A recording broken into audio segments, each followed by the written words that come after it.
we heard from the team over at Graffiti Social Media, and they put together a infographic showcasing and highlighting the new ad formats, or the ad formats on YouTube that I wanted to showcase. But first, of course, we have to talk about why would you want to use YouTube in the first place. The platform has over 2 billion users and remains as the leading online video source to reach a various demographics. Users watch over 1 billion hours of video per day on the platform. Of course, when looking to run any ad on any platform, having a clear understanding of what the offer that you're trying to offer those people that you're trying to advertise to actually is, but also having a very clear understanding of what your demographic is and what your call to action is going to be is really, really important. But today we're going to be talking about those ad principles and what those ad principles are. So the first one, and the most common one that even users of this video will be able and understand specifically, is a skippable in-stream ad. Nearly every video on YouTube has one of these added to it, even if you're not part of the partner program, because YouTube likes money. With skippable ads, advertisers will only pay if the viewer watches longer than 30 seconds or makes another engagement metric, e.g. clicks on the ad, clicks on the call to action, clicks on the ad, or otherwise engages in the ad specifically. The team specifically feels that these ads should be used as your top of funnel or awareness ads specifically. In-stream ads will be around 0.03 to 10 pence per view. Of course, this will be down to your targeting, industry and overall competition, as it is a bidding process similar to Facebook and Google.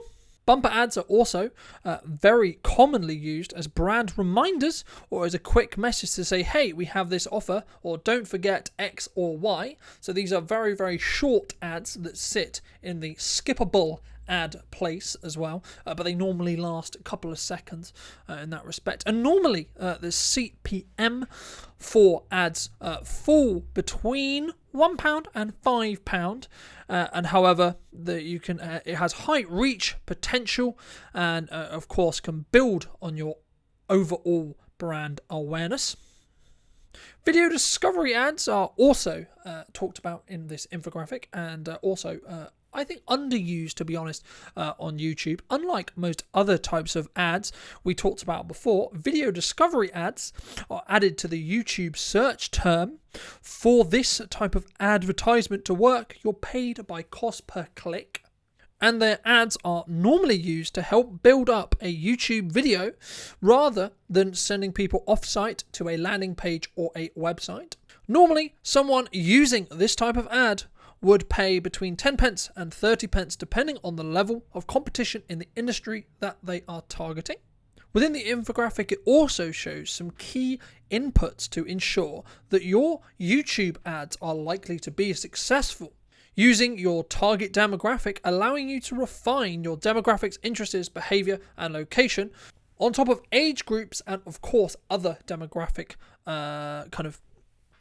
elements that you're using in your ads. So this will increase the better targeted, the better reformed that group is, the more or the higher likelihood you're going to have a higher return on investment. Making sure your content, this would be true in organic as well as ads, but making sure that you're creating organic content that has a strong hook. The infographic also suggested that your ads should be no longer than 15 seconds for best performance, but do keep in mind the longer your ad needs to be long enough to share the message. And this is kind of where I'm going to push back a little bit, because I get where they're trying to get it. They're trying to get 100% watch time. People don't normally specifically look at it, especially if you're doing multi-stage ads where someone will come in at an awareness stage, and then they'll move down into a nurture stage or a consideration stage, and then move into nurture, and then go part into, really understanding or really being in a position where you can understand where that has been used. So keep everything that this infographic is saying with a pinch of salt, because it really does depend on how you're using it and where you're wanting to send that traffic.